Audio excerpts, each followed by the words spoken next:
আপনারা যদি কোথায় বেড়াতে যান আর বাচ্চারা বাইরে থাকে, তাহলে এটা একটা সুন্দর উপায়। বাচ্চাদের জন্য রান্না করে একটা কন্টেনারে রেখে দেবেন, তার উপরে নাম লিখে দেবেন। ওটাকে বের করবে, মাইক্রোওয়েভে গরম করবে আর খেয়ে নেবে। দুদিনের ট্যুরে যদি প্যারেন্টসরা না থাকে, এটা একটা সুন্দর উপায়।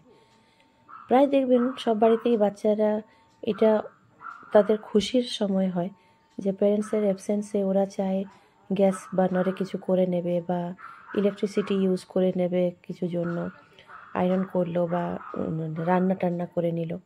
আমার দুই বাচ্চা তো ওইটাই ইচ্ছা। আমি যখন থাকি না তখন ওরা চায় ম্যাক্সিমাম টাইম নিজেরা কিছু বানিয়ে খাবে।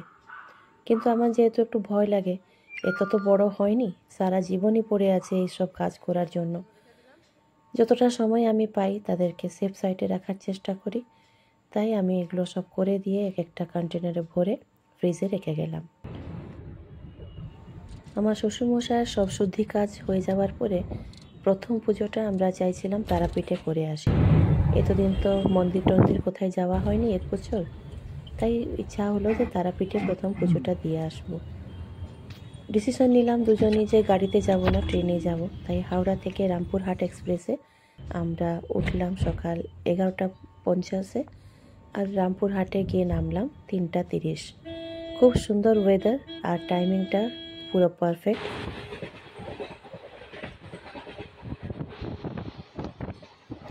এত ভালো লাগছিল, বাইরে নীল আকাশ, মিষ্টি রৌদ্র, তার সঙ্গে লাকিলি আমরা জানলা সিটগুলো পেয়ে গেছি। উইন্ডো সাইডে বসে দুজনের অনেক অনেক চাইল্ডহুড স্মৃতি এখানে পপ আপ হয়ে উঠে আসছিল। আমি যখন ছোটোবেলা নাচ করতে যেতাম, আমাদের ডান্স ট্রুপ চলতো সবসময় ওড়িশার বাইরেই যেতাম আর ওখানে ট্রেনেই যেতাম। পুরো ডান্স ট্রুপে যে জানলা সাইডে বসে সবাই অপেক্ষা করে থাকে ও কখন উঠে ওয়াশরুম যাবে, তাহলে নেক্সট মেয়েটি ওখানে জায়গাটা নিয়ে নেবে। তার মধ্যে কত ঝগড়া, কত কী, এইসব চিন্তা করে করে আমার অনেক সুন্দর মুহূর্তগুলো মনে পড়ে যাচ্ছিল। স্বচ্ছ ভারত অভিযানের একটা নমুনা দেখাচ্ছি আপনাদেরকে। দেখুন তো, ব্লু কালার ড্রেস পরে একটা লোক মপিং করছে। সরকার আমাদেরকে সব সুবিধা সুযোগ দিয়ে দেয়, কিন্তু এই সম্পত্তিগুলোর যত্ন করার দায়িত্ব শুধু সিটিজেনদের, আমাদের প্রত্যেকেরই।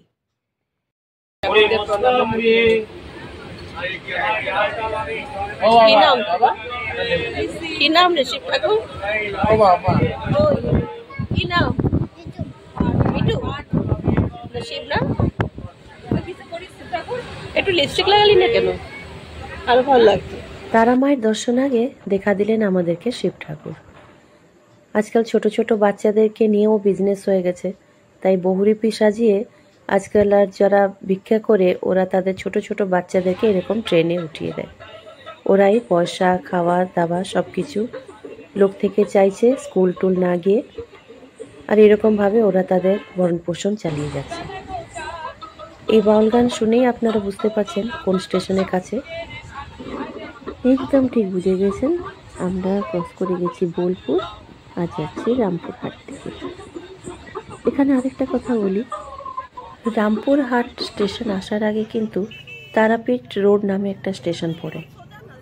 ওখানে কিন্তু নামবেন না, ওখানে নামলে খুব একটা কনভিনিয়েন্ট হয় না তারাপীঠ মন্দিরের কাছে পৌঁছানো। কেননা তারাপীঠ রোড স্টেশনের কাছে কোনো রকমের অটো টোটো কোনো সার্ভিস অ্যাভেলেবেল নেই, খুব একটা ছোট জায়গা।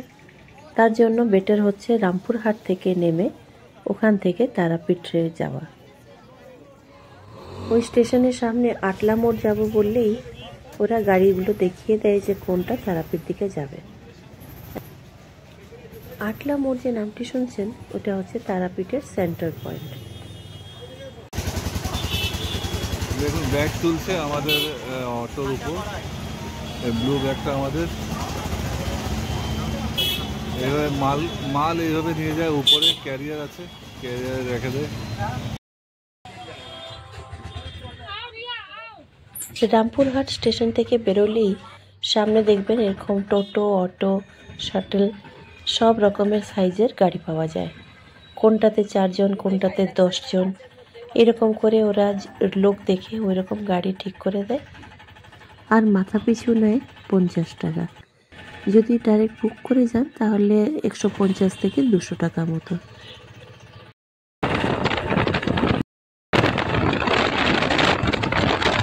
ইট দিয়ে বাঁধানো এই গাছের সব দিকে তো সুন্দর লাগছিল দেখে, পরিষ্কার রাস্তাঘাট, তার মধ্যে এটা হচ্ছে নতুন গেট বানিয়েছে তারাপীঠের। আর আমরা যেতে যেতে পৌঁছে গেলাম আমাদের হোটেল রাজমহল। একদম আটলা মোড়েই এটা বলতে গেলে, রাস্তায় একদম পড়ে এই হোটেলটি, তাই আমরা এটাই নিয়েছিলাম। খুব বেশি ভেতরে ঢোকার ইচ্ছা ছিল না। ভীষণ সুন্দর, অনেক বড় বড় রুম, অনেক বেশ চওড়া জায়গার মধ্যে, তার মধ্যে বাচ্চাদের খেলার জন্য একটু দোলনা টোলনা সব কিছু রয়েছে। সাইডে অ্যাকোয়ারিয়াম আছে, বাচ্চারা থাকলে খুবই খুশি হতো, কিন্তু আমাদের বাচ্চারা তো বড় হয়ে গেছে, তাও তাদের টাইম পাস হতো। এখনও কিছু কিছু কাজ চলছে ওই হোটেলের মধ্যে, রেনোভেশন হচ্ছে। আমাদেরকে যে রুমটি দিয়েছিল এগুলো হচ্ছে ডিলাক্স রুম, সুপার ডিলাক্সটা আরও ভালো আছে। যেহেতু আমরা দুজন ছিলাম, বেশি বড় নেইনি, আর এক রাত্রেরই ব্যাপার ছিল, তাই আমরা একটা ডিলাক্স রুম নিলাম, যেখানে সব কিছুই আছে মোটামুটি, আর বেশ চওড়া খাট। সব থেকে আমার ভালো লেগেছিল এই যে দেখুন ব্যালকনিটা, খুবই সুন্দর। এখান থেকে ভিউ ছিল আমাদের গার্ডেন ভিউ, আর পুরোটা ওপেন। যে সময়তে আমরা ওখানে ঢুকেছি প্রায় বেলা 4:30 তখন, আর সানসেটটা হচ্ছে দারুণ লাগছিল। সানসেট টাইমে একটু একটু ঠান্ডা হাওয়া দিচ্ছিল, তার সঙ্গে রৌদ্রও ছিল।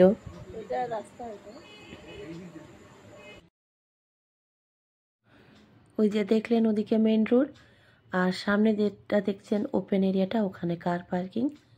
রিসেপশন হচ্ছে ওই বিল্ডিংয়ে। মাঝখানে এটা অনেকটা এরকম বাচ্চাদের খেলার জন্য একটু সুইং রেখেছে, একটা ফোয়ারা আছে, আর লন আছে যেখানে আরামে বসতে পারবেন। হোটেলটি বিষয়ে সব ভালো তো বললাম, একটি জিনিস আমাদের দুজনেরই পছন্দ হলো না, যেটা আপনাদের সঙ্গে শেয়ার করতে চাই। রোড সাইডে হোটেল, অনেক বড় রুম, সব কিছু ভালো, কিন্তু এখানে একটা অসুবিধা হচ্ছে, ওদের রুম টেরিফি হিসাবে ওখানে চায়ের কোনো সুব্যবস্থা নেই।